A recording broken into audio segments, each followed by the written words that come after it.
Okay, good morning. We are continuing with Kuf Tzadi, Hilchos Kesamim, Siman Kuf Tzadi. Okay, we finished reading Yud Aleph. Just to go real back, a couple quick points, thanks to Ramosha, making sure we tackle it correctly. So I just want to point out a few things real quick.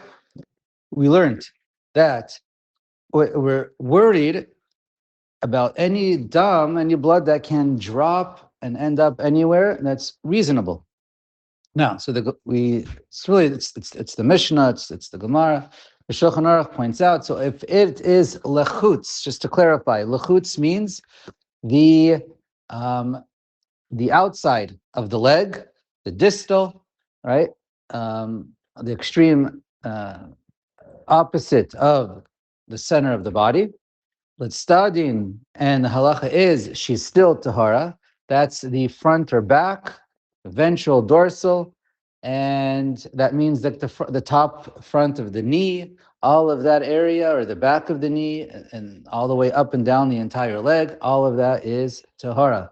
What is aser? When is she tameya? If it's bifnim, that means only where the legs are basically touching. It's only in between the legs, right? The inside of the legs, the mesial of each leg. That's where it is. The Gemara says up until chever. In other words, where do you draw the line between the exact middle of the leg to the top of the leg? So it says where the point of the metichat gidim or the chever, I believe something to do with where the ligaments are attached. I don't understand exactly, but anyway, somewhere in between. The area of the ligaments is still, she's tameya. Outside of that area, she is tahara. That's just to clarify. When we said keva, so again, that means, everyone says that certainly means the bottom of the sole of the foot, the heel, that means the bottom of the foot.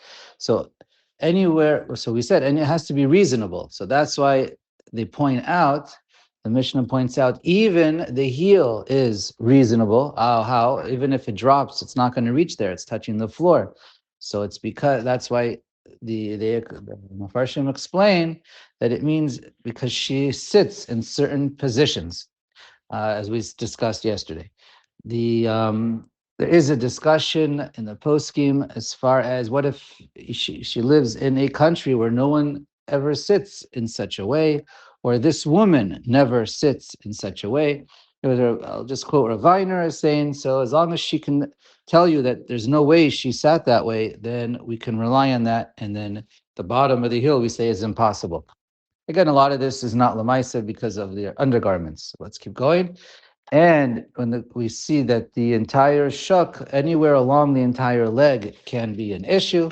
So just, I don't know if that's a hot word or not, but just to point out some comparisons, by trephos, we know that the shuk is more or less really the middle bone, but it's towards the bottom.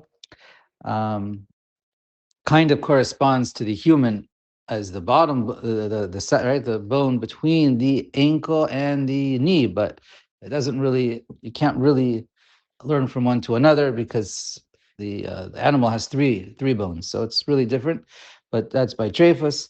By Niddah, when we say the word shuk, I'm not sure which one is meant, but halachically it certainly means the entire leg. If one is meant more than another, okay, it depends who you know, who you ask, which rishon, and for hilchos tznius and for erva, so that also is a machlokas, if it's the upper bone above the knee or the bone below the knee. Just throwing it out there. We mentioned the word chagur. What's a chagur? So that means it's a garment that the woman would wear underneath the chaluk, which is a dress or a robe of some sort. But by definition, the poskim say chagur is the part that was worn opposite, right around the makom erva. So again, we're not talking about our chagura, we're not talking about our waist or belt. It's not what we're talking about. It's this garment that was covering right around, it's almost like underwear. That's really what it is as far as placement. That level. I guess it was open on the bottom, but that's basically what that is. So whenever we're discussing mina chagur, lamala, lamata, it's referring to makom erva, below or above. Again, if it's a garment and it's just above, So by the whole inside of the leg, they point out even though part of the leg is above the makom erva, that's close enough for it to reach. And so to exactly how far up with garments, okay, a little bit of discussion, but that's really the main point. Uh, let's see, anything, a couple quick more points because this will get us going for the whole next series. I don't know if it's going to come up again, so I'll mention it now. We spoke about colored clothing. So we know if it's dam on colored clothing, we said it's not going to be the halacha of Timeya. Chazal were not gozer. So what if a woman has patterns or whatever, clothing that has partial colored, partial not? So it's clear in the poskim. If the blood is on the white part, so then in kagris, right? Kagris va'od. So then if it's on the white part, she will be Timeya. If it's on the colored part, she'll be tahara. What if it's half and half? So then whatever is on the white, so if it's partially on, let's say half a grease is on white and half a grease is on the colored part, right? You have patterns in clothing or stripes, and it's a kagrease altogether, but each portion is less than a grease. So that happens to be a machlokas.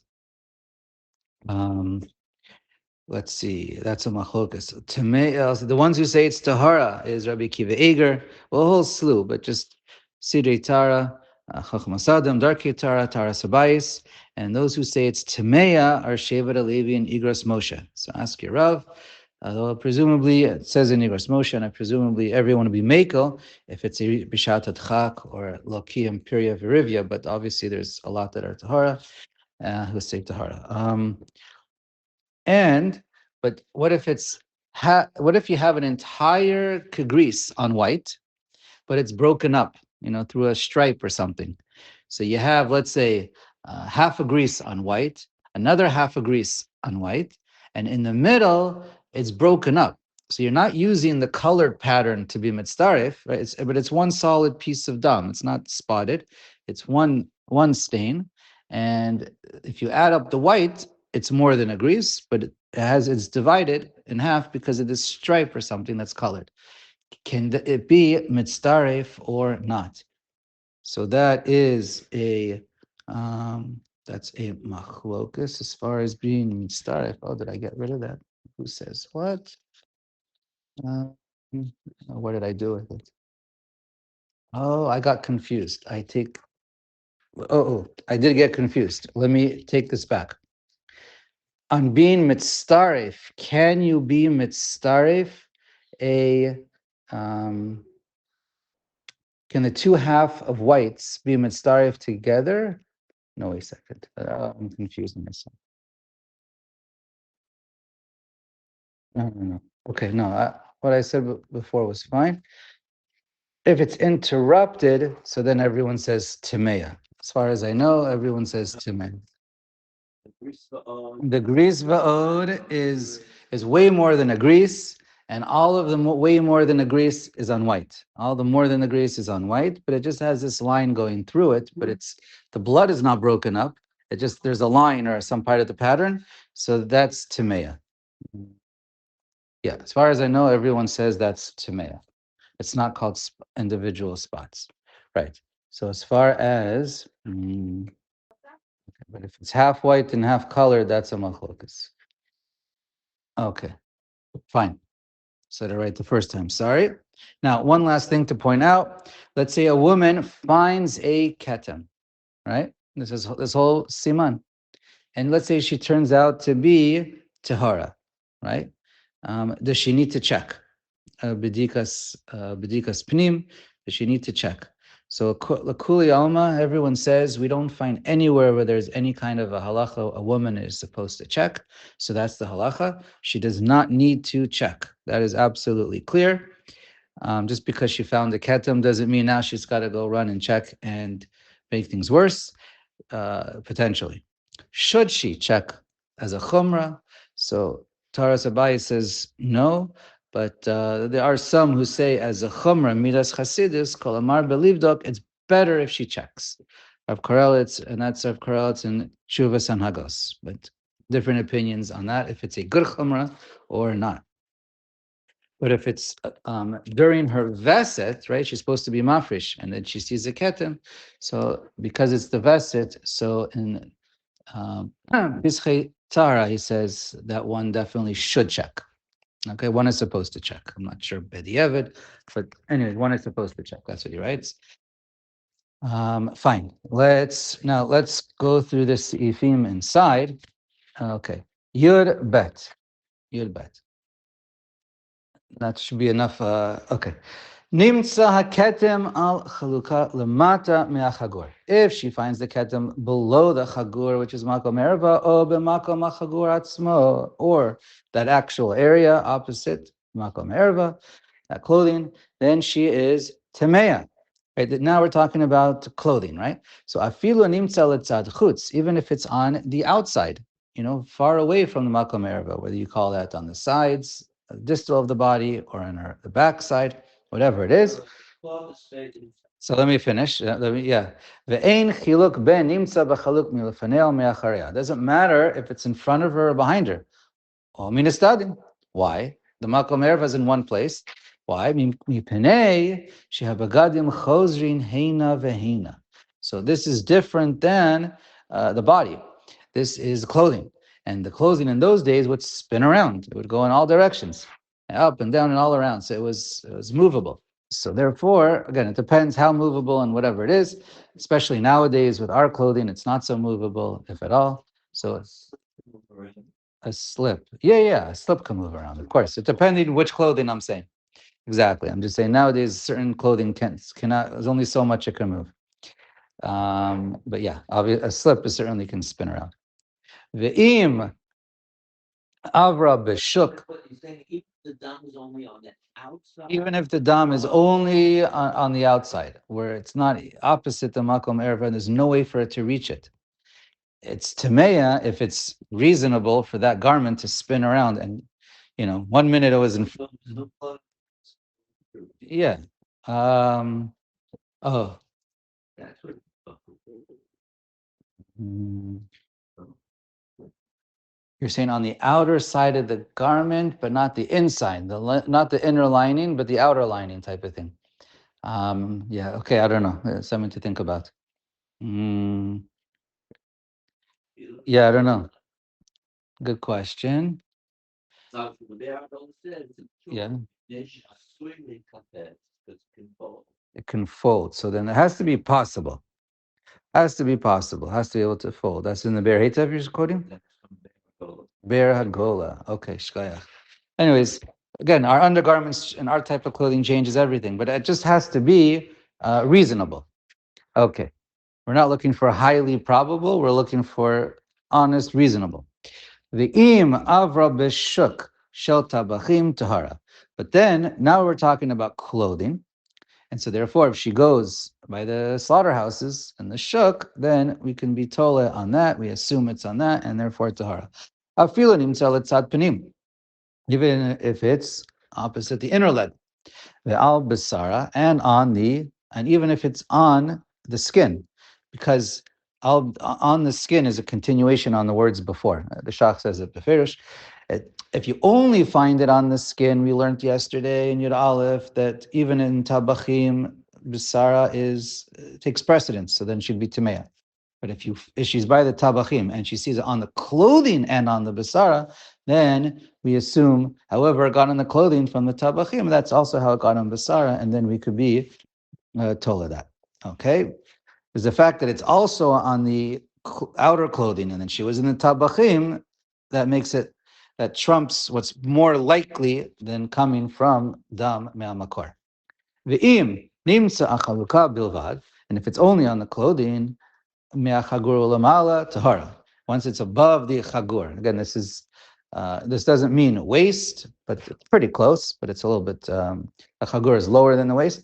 Anyways, if it's above the makom erva, we'll just say a chagur, so then she's tahara. Afilu nizdakra, even if she, flipped, however you translate it.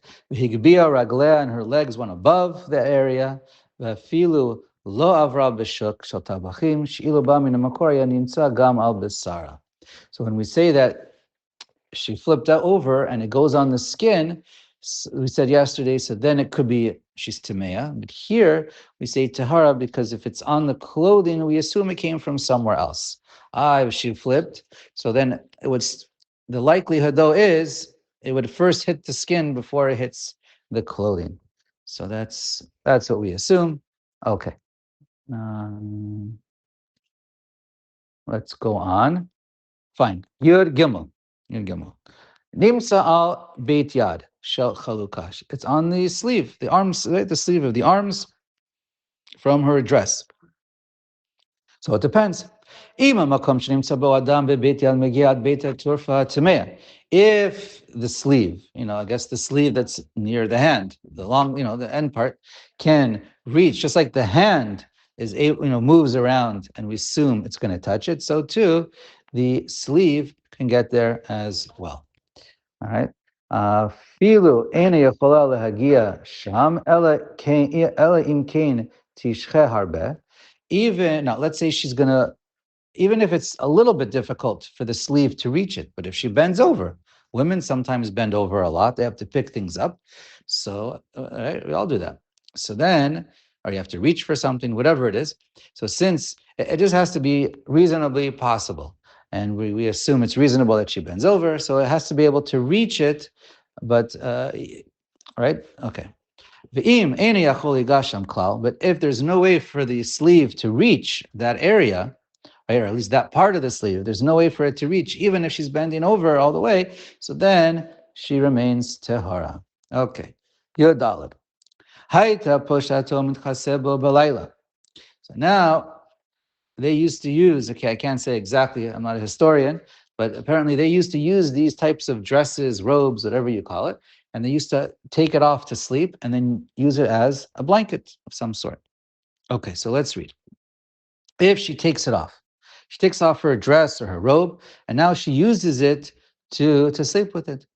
So then B'kol makom sheyimtza bo timeya. Anywhere on the garment that you find it, now it's timeya. Right? Before we had, well, it depends if it's above the chagur or below the chagur. But now once because there's only so much it's going to move when she's wearing it. But now that she's sleeping with it, well, blankets go all over the place. So then anywhere it makes it timeya. Pnei shehu chozer helech vehelech. And keeps moving. V'chein. Hadin im nimtza b'ma'oferet. So too, some kind of a head covering, we'll call it a snood, whatever it is. Shemechaser rosha, or maybe some kerchief, whatever, pachat, she covers her head with it. So then, osha chogeret bo, or she straps around with it, whatever it is. I don't know, it could also be some kind of a belt, anything that's tight. V'im kashra bo rosha hita. Sounds like we're talking about the head though. But anyways, anything that she can tie down around her body or her head, heitev, very well. Ukishene'ora gamkin mitzato kashur yafen. When she wakes up, it's also tight and bound into that area. Ena chosheshet. So then we don't have to worry. We assume it was there. If it was there before she went to sleep, it's there tight when she wakes up. So we assume it doesn't move around, and therefore, unless it's connected to erva, we are not worried about it. And just so then that's right. All these cases, like it says, it's all application. Okay. Tetvav. Shtei nashim. Now you have two women sleeping together. Shekisu roshan well, yeah. So they move around. Shekisu roshan bechaluk echad. Shtein temeot. Now they both used it, and so now they're both going to be temeot. V'im achad kista ve'acheret lo kista. One used it as a blanket and one didn't. Afal pi sheshtehen lavshu chaluk. Even though they both wore it, v'nimtza ketem lamala mechagur. So they both wore it, but since it was above the chagur, it never became timea. So that's not doesn't hurt. It's not really relevant to our discussion. It's not going to make her timea. And they both slept with it as a blanket, but only one of them slept with it as a blanket. So then, ota shekista timea, the one who slept with it is timea because when she wore it, it moves around. Ve'acheret tahara, but the other one is tahara because it was she didn't sleep with it, doesn't move around, and when she wore it, it was always away and above the makom chagur. Okay, tet zayin. Im yesh la maka b'tzavara. Now, let's say she has some kind of a wound, right? Cut, some kind of laceration, whatever it is, a petza. It opens up and it bleeds. So then she has this maka by her neck. So if it's okay, v'nimsa ketem bechaluk, afilu lamata me'achagur, and the ketem, it's on her, we'll call it a dress, even below the chagur. שאפשר ליגש מהמכה אם פושטו מתחסר בו, ליגש period. So then, since it's at her neck area, we say it can't reach all the way down there, and therefore, she's going to be tahara. But, wait a second. שאפשר ליגש מהמכה. אם פושטו מתחסר בו, תולה במכתה, שאני אומר, נתהפך בו לא שם. But if she takes it on and off, from her head, raises it above her head, and it passes the tzavar, so then we could be tola. We're trying to use the makkah here, lakula. So you could only do that if it can reasonably reach that area. So if it's a garment, so if it passes through the neck, then you can. Otherwise, if it's far away and it doesn't pass through the neck ever, you cannot use the neck. Okay, let's get on to the next one. Tet Zayin. We just did Tet Zayin? Yud Zayin. Yud Zayin. Okay, a bit more and then we'll stop. Matzah ketem lamala me'achagur, v'ketem lamata mimena. Now she finds a ketem and it's above the chagur, and the ketem that she finds is below. V'yodat shelo nizdakra, and she knows that it. Yeah. Sorry. There's two ketamim. Thank you. One above and one below the chagur. Thank you very much. Two ketamim. And she knows that she lo nizdakra, and she did not move around. So we say tehara. Why? Shani omer kamo elyon bal ma'alma. Once she has one ketem that's above the chagur, right? Nothing to do with the makkah. I'm talking about ketem. So since she found the stain above the chagur, and we know that halachically that's for sure tahara, as we say, and we assume it came from somewhere else. It can't come from makor. Kach ba tachton. So now, because one is mutter, we're going to use the one that's below also lakula, not the opposite. One direction is, we assume, is completely not reasonable, and one direction is reasonable. So it makes sense. So again, a little common sense. It depends. It has to be where the one that's above, right? If the bottom one is kagris, if it's less than a grease, not an issue. But if the bottom one is more than a grease, so in order for the top one to say, well, me'alma ba, it has to also be kagris va'od, right? Otherwise you'll. Okay, let's keep reading. Kashiyesh be'elyon kagris va'od, o yoter. It has to also at least be the gris va'od. Shavade me'alma ba. Then you can assume that's how such a big stain. Of course, it came from somewhere else. Shehare ein litlo v'kina, because then you can't be tole on a kina. Because the top one, if you could be tola by a kina, and the bottom one is bigger than a grease, so you can't be tola the bottom one on a kina, so then it doesn't work. But if the top one is less than a grease, ein tolino tome alma, then you don't assume it came from somewhere else. Then you assume the top one is a kina and not from. And the bottom one is more than a grease. You can't assume it comes from a kina, then she is temeya.